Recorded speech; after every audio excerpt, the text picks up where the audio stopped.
Ilang buwan pa ang lumipas at naging maayos naman ang pamumuhay nila Dario. Tuluyan na noong nakabawi si Lola Astring sa kanyang panganganak, kung kaya't nagagawa na nitong ipagpatuloy ang kanyang panggagamot. Kahit ilang buwan nang hindi sila ginagambala ng mga dalakit nun, ay nananatili pa ring nagmamatsyag sila Lola Astring sa buong paligid. Maaari kasing merong nagmamanman sa kanila na siyang alipores din ng mga dalakit nun at maninikil. Ang ginagawa naman noon ni Dario ay nagsasanay sa ilalim ng kuraret nang sa gayoy mapaghandaan niya ang nakaambang panganib. Isang araw, habang wala si Dario sa kanila, ninais ni Lola Astring na maglakad sa baryo.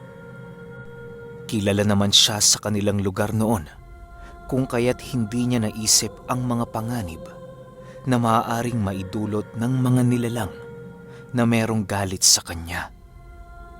Alam ni Lola Astring na marami siyang kalaban, ngunit patuloy niya itong ipinagsasawalang bahala sa kadahilanang alam niya ang kanyang kakayahan pagdating sa kahit anong uri ng kombate.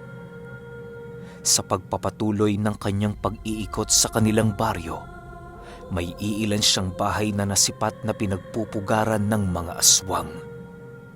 Alam niyang mga aswang ang nakatira sa mga bahay na yon, gawa ng masyadong malansa ang amoy sa bakuran nito. Wala din yung mga alagang hayop at palaging nakasara ang mga bintana nito. Sa likod ng bahay na yon ay may nasipat na kawa si Lola Astring na siyang pangunahing kagamitan ng mga aswang pagdating sa pagluluto ng kanilang pagkain. Ilang minuto pa ang lumipas at patuloy pa rin ang kanyang ginagawang pag-iikot sa lugar. Ang hindi niya lang noon maintindihan ay kung bakit may mga aswang sa paligid na kasywal na naninirahan kasabay ng mga ordinaryong tao. Alam ni Lola Astring na alam ito ni Dario, kaya hindi niya maiwasang magtaka. Sa pag-uwi niya sa kanilang tahanan, agaran din naman niyang inilahad sa kanyang asawa ang tungkol sa kanyang mga nakita. "Dario, maaari ba tayong mag-usap?" tanong ni Lola Astring. Sige Astring. Ano ba yon?" sagot naman ni Dario. Kasabay ng pagwika nito ay ang agaran naman niyang paglapit sa kanyang asawa na naghehele sa kanilang anak. "Bakit may mga iilang uri ng aswang sa baryo natin?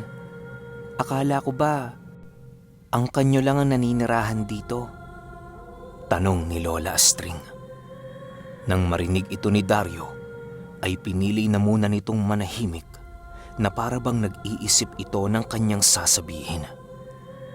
Ilang minuto pa ang lumipas, bigla itong huminga ng malalim at nagwika ng, "Tama ka, Astring. Ibang lahi nga ang mga yan. Ngunit huwag mong ipag-alala ang mga bagay na yan dahil meron niyang permiso galing sa akin. Hindi yan gagalaw dito ng tao sa kadahilanang yon ang naging pangako nila sa ating angkan."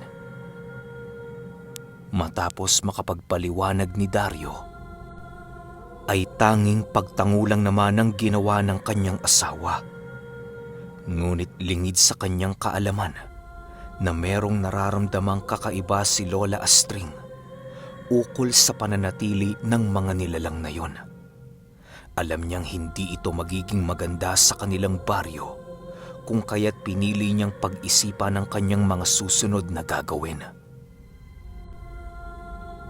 Makalipas pa ang ilang araw, pabalik-balik na si Lola Astring sa sentro ng kanilang baryo.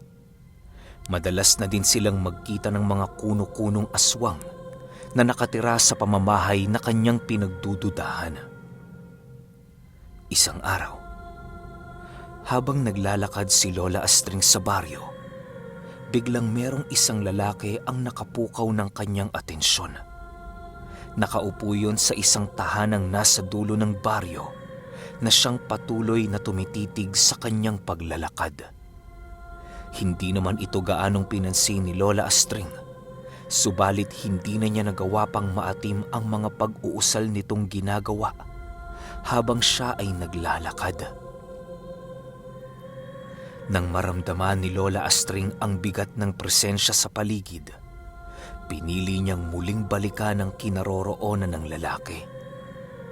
Halos hindi na niya noon nagawa pang makapagtimpi sa kadahilan ng isa yung kabastusan sa kanya bilang isang bantog na manggagamot.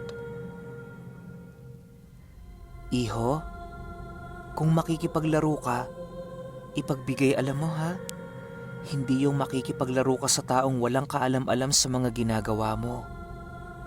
Wika dito ni Lola Astring. Nang marinig ito ng lalaki, ay dahan-dahan naman itong tumayo sa kanyang kinaroroonan. Sa puntong yon, pinili ni Lola Astring na ikubli ang kanyang presensya nang sa gayoy hindi magawang maramdaman ng lalaki ang pagiging mapanganib niya. Sa pagtayo nito sa kanyang kinauupuan, kitang-kita ni Lola Astring ang pagngisi nito na para bang nakakaloko. Hindi naman ho ako nakikipaglaro sa inyo, Ale. Nais ko lamang ho kayong subukan. Wika nito. At sino ka para subukan ako? Baka nakakalimutan mo. Asawa ko ang dahilan kung bakit payapa kayong naninirahan sa baryong to. Huwag mo akong insultuhin, aswang. Baka gawin kong tali ang leeg mo para ipangbitay sa walang kwenta mong buhay. Galit na wika ni Lola Astring, pero malambing pa rin. Kasabay ng pagwika nito ay ang dahan-dahan niya namang pagpapakawala ng tigalpo na siyang naging sanhi upang kumaripas ng takbo ang lalaki. Alam niyang magtatawag yon ng kanyang kauri kung kaya't pinili niyang hintayin ang mga ito. Sa pagbabalik ng lalaking yon, ay daladala na nito ang kanyang mga magulang upang pagtulungan si Lola Astring.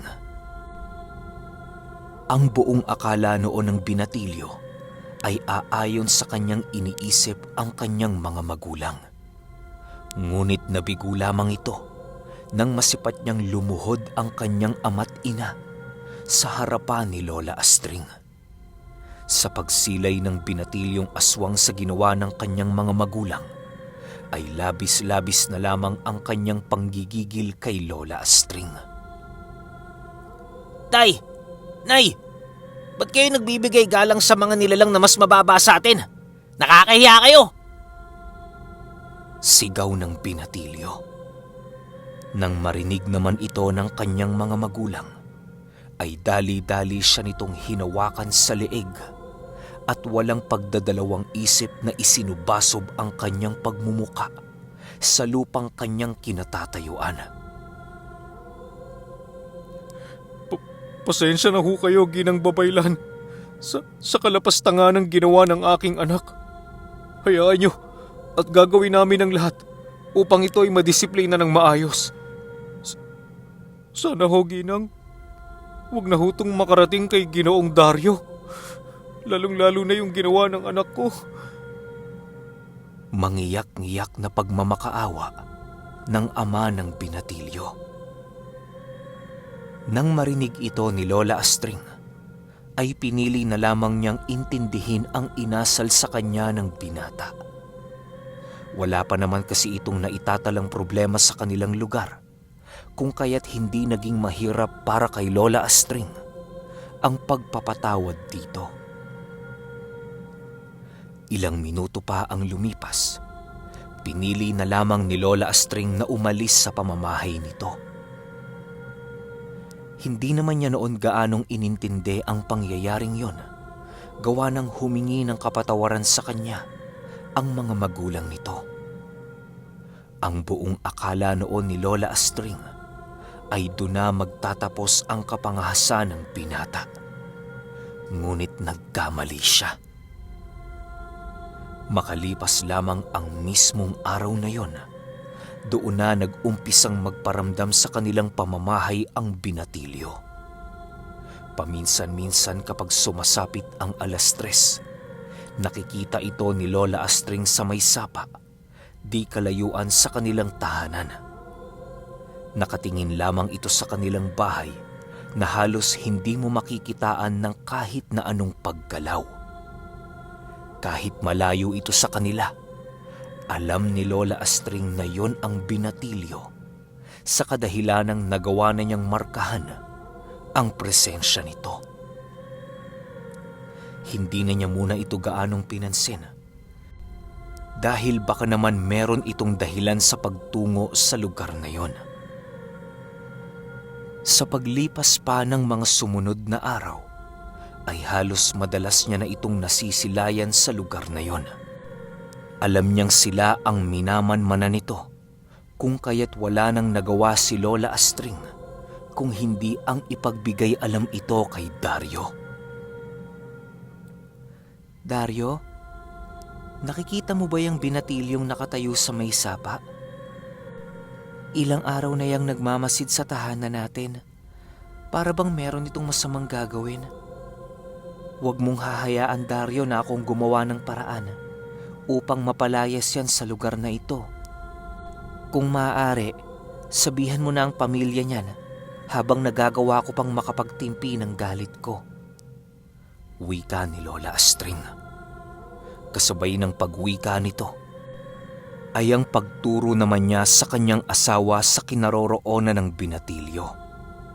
Nang maramdaman itong nakatingin sa kanya si Dario, ay dali-dali rin naman itong naglakad papalayo. Hindi na nila pinili pang ito ay sundan sa kadahilanang marami pa silang ginagawa noong mga oras na yon. Makalipas pa ang ilang araw, ay pabalik-balik na ang binatilyo sa sapang malapit sa tahanan nila Dario. Dahil sa galit noon ni Lola Astring, ay halos hindi niya na noon nagawa pang pigilan ang kanyang sarili. Ayon kasi kay Dario, na nagawa naman niyang kausapin ang mga magulang nito at meron na silang naging kasunduan ukol sa mga gawain ng binatilyo. Akala noon ni Lola Astring ay titigil na ito, subalit hindi pa rin ito natinag sa mapayapang pakikipag-usap ng kanyang asawa.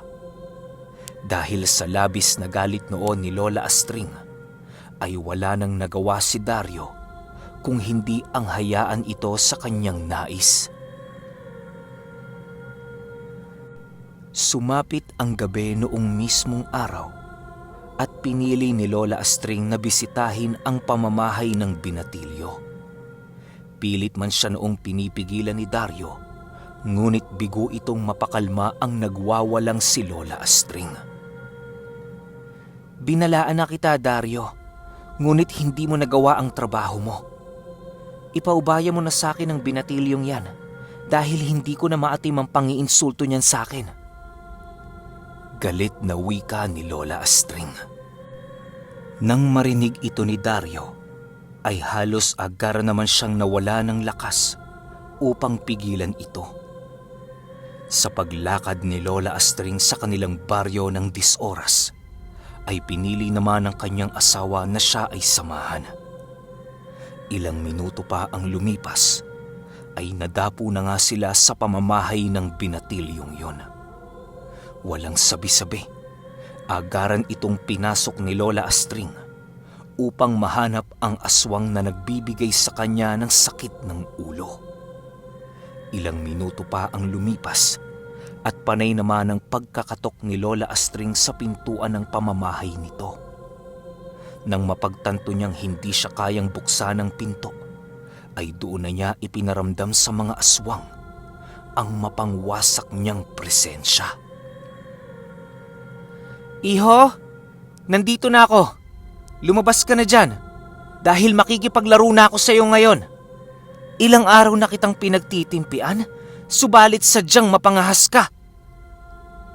Sigaw dito ni Lola Astring. Kasabay ng kanyang pagsigaw ay ang paglakas naman ng kanyang pagkatok sa pamamahay na yun. Ilang minuto pa ang lumipas, biglang natigilan si Lola Astring nang makarinig siya ng pagtawa ng isang lalaki. Alam niyang yun na ang binatilyo kung kaya't pinili niyang hanapin ito. Sa pag-ikot ng kanyang paningin, ay bumungad sa kanya ang nilalang na yon na nasa taas ng pamamahay nito. Magandang gabi sa'yo, Ali! Pang-iinsulto ng binatilyo. Nang marinig ito ni Lola Astring, ay mas lalo pang uminit ang kanyang buong katawan dahil sa sinabi ng binata. Ilang minuto pa ang lumipas, bigla namang lumabas ang mga magulang nito na siyang agaran din namang lumapit kay Dario. Panay pa ang paghingi ng tawad ng mga magulang ng binata, subalit hindi na ito maaaring patawarin pa ni Lola Astring. Ginoong Dario, pakiusap po. Pigilan niyo yung asawa ninyo. Masyado pa pong bata yung anak namin para mamatay. Umiiyak na tugon ng ama nito.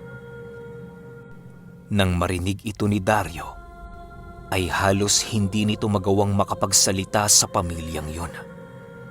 Kahit ano pang gawing pag-iisip noon ni Dario, ay hindi niya magagawang mabago ang desisyon ni Lola Astring. Si Lola Astring kasi ang uri ng tao na merong isang salitang pinanghahawakan. Sa oras na magbitaw ito ng kanyang gagawin, ay sisiguraduhin niyang ito ay matutupad kahit na anong mangyari. Bakit naman ho kasi hindi kayo nakinig sa aking babala? Sinabihan ko na kayo nung nakaraan pero hindi niyo pa rin nagawang sawayin ang anak ninyo. Alam niyo naman sigurong kayang gawin ng babaylan, di ba? Sagot naman ni Dario.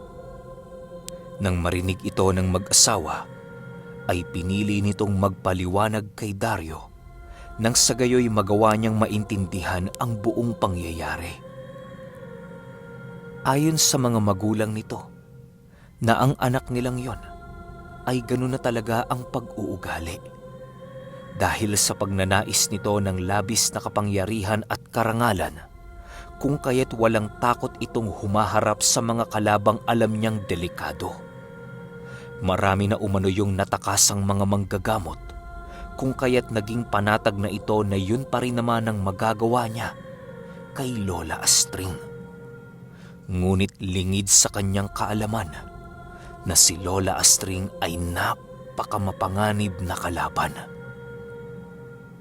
Matapos itong marinig ni Dario, ay pinili na lamang nitong manahimik habang dahan-dahang sinisipat ang kinaroroonan ng kanyang asawa. Habang patuloy na nagmamasid si Lola Astring sa paligid, ay panay lang naman ang pagngisi ng binata. Ilang minuto pa ang lumipas, bigla na lamang itong nagpakawala ng kanyang mga usal na siyang kalimitang ginagamit sa pagpapalit anyo ng mga aswang. Kisap mata lamang noon ang pagitan nang tuluyan ng mabago ang kaanyuan ng binata. Kasabay ng pagpalit anyo ng binata ay ang agar naman itong pagtalon sa bubong ng kanilang bahay. Habang nakaharap ito kay Lola Astring, ay panay naman ang pagtuwad nun habang kumakain ng maiitim na langgam na nasa lupa. Ilang minuto pa ang lumipas, bigla itong sumugod sa kinaroroonan ni Lola Astring nang walang pagdadalawang isip. Ngunit bago pa man ito tuluyang makalapit sa kinaroroonan ni Lola Astring, ay bigla na lamang itong natigilan nang magwika si Dario ng, "Sa oras na nilapat mo yung maduduming kamay sa balat ng asawa ko, ay ako na ang makakalaban mo. Kaya subukan mo para makaharap mo na ang katapusan mo, bata." Kikil na wika ni Dario. Kasabay ng pagwika nito ay ang paglisik ng mga mata nito habang nakatitig sa kinaroroonan ng binatilyo. Segundo lamang noon ang lumipas nang biglang nagbago ang kaanyuan nito na labis na ikinatakot ng mga magulang ng binata. Kisap mata lamang dinuon ang pagitan nang tuluyang maglaho si Dario sa kanyang kinatatayuan. Sa paglingon ng binatang aswang ay halos mapaluhod na lamang ito sa lupa nang masilayan niya ang malademonyong kaanyuan ni Dario. Sa pagsilay niya naman sa kinaroroonan ni Lola Astring, ay laking gulat na lamang niya nang masipat niya ang hawak nitong ginintuang palakol na ubod ng talim. Sa pagkakataong yun, doon napagtanto ng binata na hindi basta-bastang kalaban ang mga nilalang na nasa kanyang harapan. Dahil sa wala siya noong nakitang pag-asa, kung kaya't pinilit nitong magmakaawa na lamang para sa kanyang buhay. Nang marinig ni Lola Astring ang pagsusumamo nito, ay halos hatawi na niya yon ng kanyang mutya ng palakol. Mahal, ako na ang bahalang makipag-usap dito. Pangako, makakamit mo ang inaasam mong hustisya. Wika ni Dario. Kasabay ng pagwika nito ay ang pagtigil naman ni Lola Astring sa kanyang pagsugod. Ilang minuto pa ang lumipas, bigla nilang naramdaman ang pagbitak ng lupa di kalayuan sa kanilang kinaroroonan. Sa pagsilay nila sa lugar na yon, ay doon nila nakita ang kuraret na merong daladalang kariton. Agaran din naman itong lumapit kay Dario nang sa gayoy malaman niya ang rason sa pagtawag nito. Kaibigan, bahala ka nang magpataw ng kaparusahan para sa aswang na yan. Dalhin mo siya sa iyong lugar at gawin mo ang nais mong gawin sa kanya. Wika dito ni Dario. Ibang dialekto ang ginamit noon ni Dario nang sa gayoy hindi malaman ng aswang ang kanilang pag-uusap. Nang marinig ng kuraret ang iniutos ng gabunan, ay dali-dali rin naman niyang nilapitan ang aswang habang nakangisi. Kasabay ng paglapit niya dito ay ang agar naman niyang paghawak sa leeg nito upang ilagay yon sa kariton. Kahit anong pagsisigaw noon ang gawin ng binata, ay halos wala na itong magawa kung hindi ang tanggapin ang naging tadhana ng kanyang buhay. Wala din naman noong magawa ang kanyang mga magulang sa kadahilanang maging ang mga ito ay takot sa kuraret na kaibigan ni Dario. Alam nila ang kakayahan nito, kung kaya't hindi na nila ninais pang iligtas ang kanilang anak. Okay, sunod kagad natin yung 35. Salamat.